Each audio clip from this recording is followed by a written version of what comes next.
Why are you still scrubbing that door like it's your life's purpose? My daughter-in-law snapped, her voice cutting through the air like a whip. Before I could explain, she shoved me out the front door with surprising force, tossing my belongings after me. You're useless. Go freeze in the yard, old woman, she yelled, slamming the door shut behind me. I stood there trembling, dressed in a thin, sweat-soaked shirt, as snowflakes began to fall around me. Millie, please let me in. It's freezing, I begged, my voice shaking as much as my body. Why don't you just leave? She snapped. Little did I know, this was only the beginning of something far worse. My name is Ruth. I'm a 60-year-old housewife, and my husband got sick and passed away several years ago. My son Arlo, his wife Millie, and my grandson Austin now live with me. The unexpected death of my husband brought us together, but I felt like I was giving my son and his family enough space and not interfering with them. They thought that being too close would be suffocating for everyone. They did a lot of renovations to have as much privacy as possible. Millie is upbeat and social.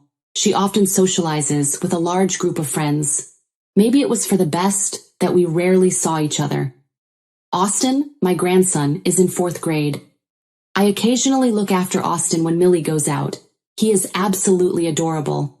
Arlo is busy with work, and works at night, so our schedules don't line up, and I barely speak with him.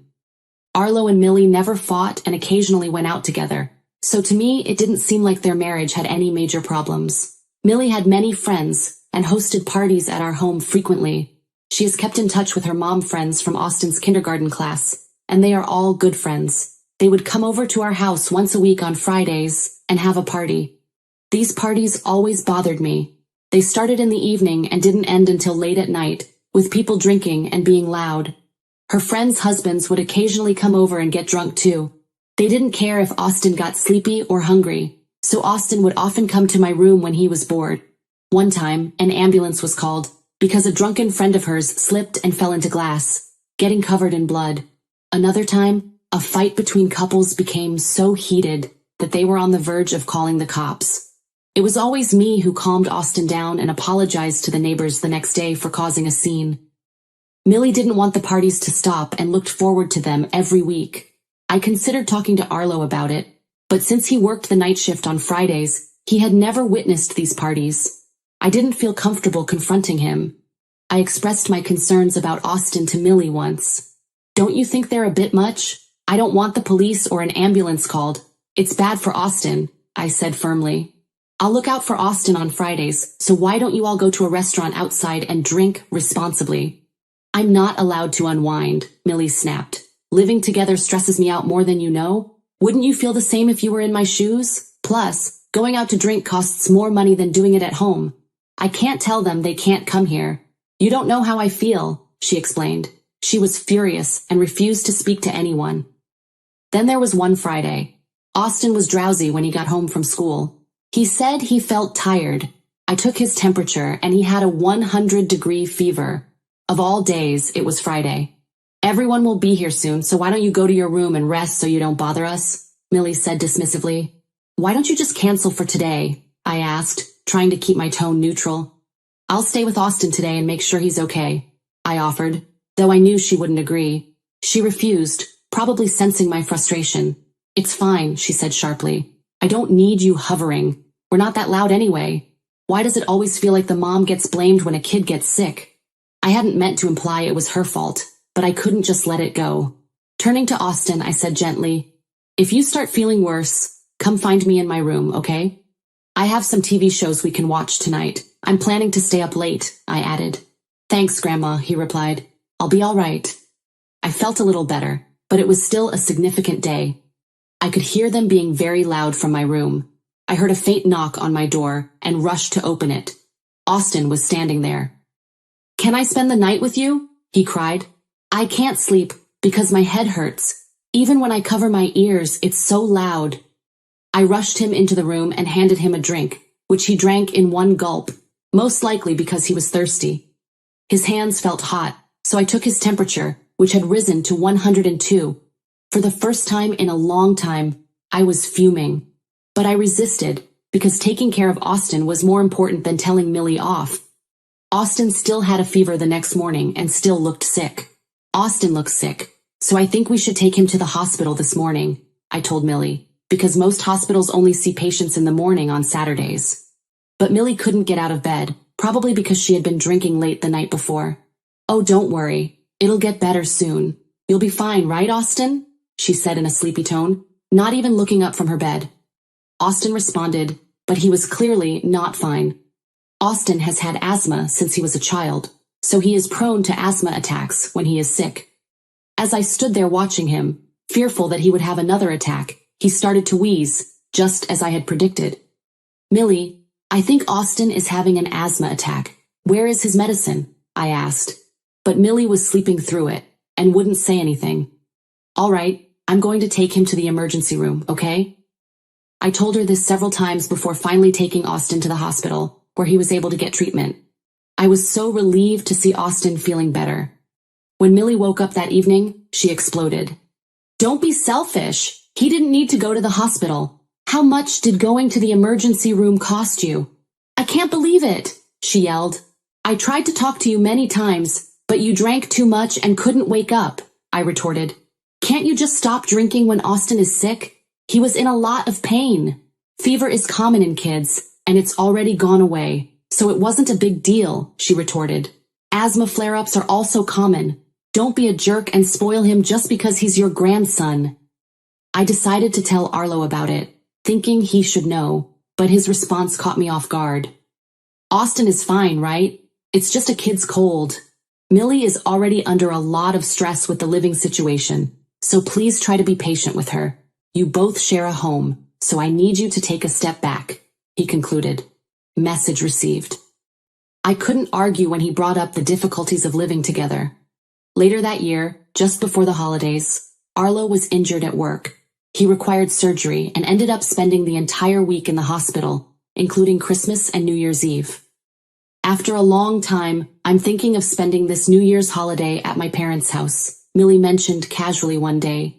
Since I'd heard she was estranged from them, I couldn't help but wonder what had changed.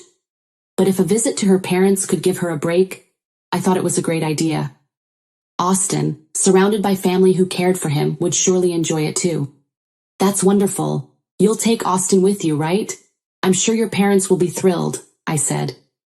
I'll bring him while I'm there. Could you keep an eye on Arlo while I'm gone? Millie asked. Of course. Besides checking in on Arlo, I'll be spending New Year's alone this year, I replied. In the past, our family's New Year's traditions included tidying up the house, enjoying comfort food, and having dinner with my eldest daughter Faith and her family, who live nearby. When I mentioned my plans to Faith, she was quick to respond. If you're going to be alone, why not come to our house this year? That settled it. I decided to join them. Millie and I both planned to leave the house on New Year's Eve. That day, as I hurried to tidy up the house, I couldn't shake the feeling of being overwhelmed by the need to finish everything on time. Perhaps it was just a sign of getting older, but the task felt heavier, like something I'd been avoiding for far too long. Millie was gone for the morning because she needed to go shopping, so I ended up doing as much of the cleaning as I could on my own. When Millie got back from shopping, she started fidgeting with her watch. Ruth, what time are you planning to leave? Aren't you done yet? She asked. When should I leave? I don't have a specific time in mind. I'm not sure I'll finish now after doing so much already. What about you? When are you planning to leave? If you go first, I'll double-check that all the doors are locked and everything's in order, I replied. We don't have a set time, so we're fine, Millie said. Then, for some reason, my daughter-in-law, who seemed irritated, pushed me outside just as I was taking a break from cleaning the front door because my back was aching. She also threw my stuff outside as if to throw it at me. Oh my God, how long are you going to keep cleaning, you slowpoke? Go freeze in the yard, you useless old woman, she exclaimed. I was sweating profusely from all the cleaning and was dressed in thin clothes, so when I was thrown out into the yard, I was cold and chilly. It was snowing outside. Millie, let me in. I haven't changed my clothes. I'm freezing, I pleaded. You shouldn't be so slow. Why don't you just leave? She snapped. My coat had been thrown out with my luggage, so I put it over my sweaty t-shirt for the time being. I couldn't get into the house, because both the front door and the kitchen door were locked. I called Millie's name for a while, but she didn't respond, so I gave up. I decided to take a train to Faith's house, because there was nothing else to do. When I made it there, Faith was surprised. "What's wrong? Why are you in such thin clothes? Get inside. You'll catch a cold. Have you seen Hayes? He was worried about you because it was snowing, so he headed to pick you up. He said he texted you," my daughter said with concern in her voice. Only then did I realize I'd left my phone at home. Faith's son, Hayes, is a college student. I felt bad for him because he'd driven all the way there to pick me up, and we missed each other. Faith texted Hayes and told him that I came by train. Then Hayes told us something shocking. "I called you several times, but you never returned my calls. Then I heard a ringtone coming from inside the house. I assumed you were sick, so I went inside on my own. The front door was unlocked for some reason. I found your phone in the living room and figured you weren't there, but then I heard noises coming from upstairs. I went up because I thought maybe it was a robber," Hayes explained. "It makes sense that Hayes would think it's a robber since the door was unlocked. Then I noticed Millie and an unknown man hugging in the bedroom," Hayes continued. "What? Millie was supposed to head to her parents' home with Austin," I exclaimed, shocked. "I was taken aback and froze for a moment," Hayes added. "They jumped off the balcony into the yard wrapped up in a comforter. So I dashed after them and looked around the yard, but I couldn't find them. They escaped." "You let them escape," Faith added. "I don't think they got hurt because of the bushes and the snow on the ground. I locked the second-floor door and was about to leave when I heard a noise from the next room and saw Austin," her son continued. Austin was small enough to hide behind Hayes. "Sorry, my mom told me not to leave my room until after the new year," Austin explained. He was sitting in his room, surrounded by a bunch of sweets, bread, and juice. "I brought Austin here because I thought he'd have more fun and be more comfortable here. I made sure to lock the front door. The key is under the flower pot. I'm glad nothing has changed since I was a kid," Hayes reassured us. "You did a good job of shutting the door. Mother, I believe it's time to discuss the future with Arlo," Faith concluded. "Let's play some games, Austin," suggested the eldest grandson. The two happily exited the room. I couldn't care less about Millie's affair right now. They can talk things out or handle it however they want, but I can't forget how she treated Austin. That evening, we spent time relaxing with Faith and the others since it was already dark. Faith, Hayes, and I went back home the next morning. We chose to leave Austin with Faith's husband.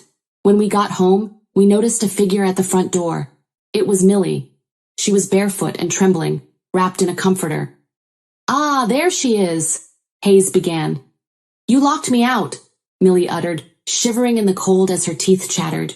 We went in the house so Millie could warm up. At this point, I couldn't even speak to her. Eventually, I broke the ice. Once Millie stopped shivering, I heard from Hayes. "Who were you with on the second floor?" Hayes asked. "What are you talking about? You've got the wrong person. And Hayes, what are you doing breaking into someone's house? Why didn't you press the intercom button?" Millie retorted. I noticed a pair of men's shoes near the entrance, but are those Arlo's? Let me ask him," Hayes said. "Oh, there was a thief in the house. I was about to start a fight when I was surprised. It was a close call," Millie stammered. "That's a big deal. I guess we need to call the cops," Faith said, pulling out her phone. "Stop. I see what you're doing. Okay, you caught me," Millie admitted. "So who the hell is that man?" my daughter demanded. Millie lowered her head and said nothing. "Didn't you jump off the balcony with that man? What happened to him? Where is he?" Faith pressed. "He left a long time ago," Millie replied, her voice trembling. She seemed shocked to have been abandoned by the man she was having an affair with. She had spent the entire night barefoot, wrapped in a comforter, while he simply left and went home. "Oh, he left you? How sad," Hayes said, his words sharp and cutting. Millie's face flushed, clearly stung by Hayes's comment. Faith's voice grew firm as she turned to Millie.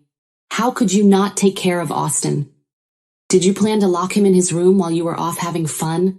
I'm not interested in your affair, but I can't forgive you for what you did to Austin." "I agree," I added firmly. "He's in 4th grade. He can manage being alone just fine." Millie tried to justify herself. "I may be his mother, but that doesn't mean I'm obligated to prioritize him in my life. I have things I want to do too. Just because he's my son doesn't give him the right to interfere," she declared. leaving us all in shock. Faith, Hayes, and I were stunned into silence, overwhelmed with anger and disbelief. Arlo was going to be released from the hospital soon, so Austin and I planned to stay at Faith's house until then. The day finally arrived for Arlo to be released. We decided to have the conversation at our house, but I didn't want Austin to be around. Millie may say something hurtful to Austin. I decided to let him have some fun, so I asked Hayes to play with him. Faith, you're here? What's wrong? Arlo asked in surprise as he walked into the house. She told him the facts in a straightforward way. What do you mean, Millie?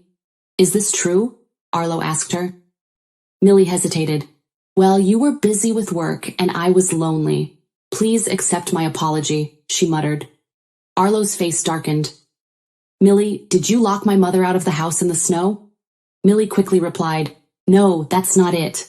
And what about locking Austin in the next room for a long time while having an affair? My son continued angrily. Arlo, Mom told you about the Friday night parties, didn't she? His sister chimed in. Why didn't you and Millie discuss it? Arlo sighed. I'm not sure how to go about it.